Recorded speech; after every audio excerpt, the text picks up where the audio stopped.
ตัวนี้ผลงานนักเรียนซักตัวนี้จะเป็นลายญี่ปุ่นเนาะแต่ว่ายังไม่ทันแล้วแบ็คกราวด์ตัวนี้แม่น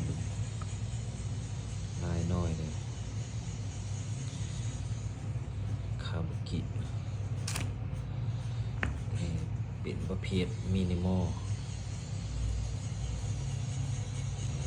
โจ๊กเกอร์ตัวนี้ยังไม่ทันแล้วเลยครับ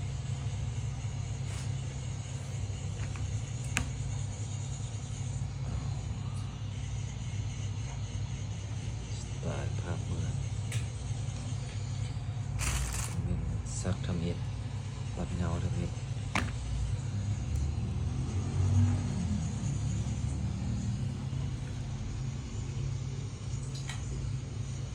โหดจัดเป็นมา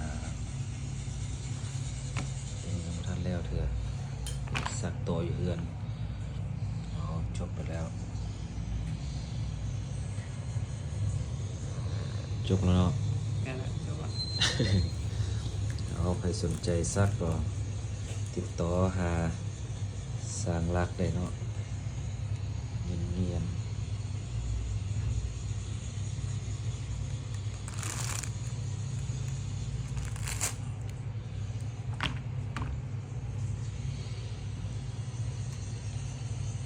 จบแล้ว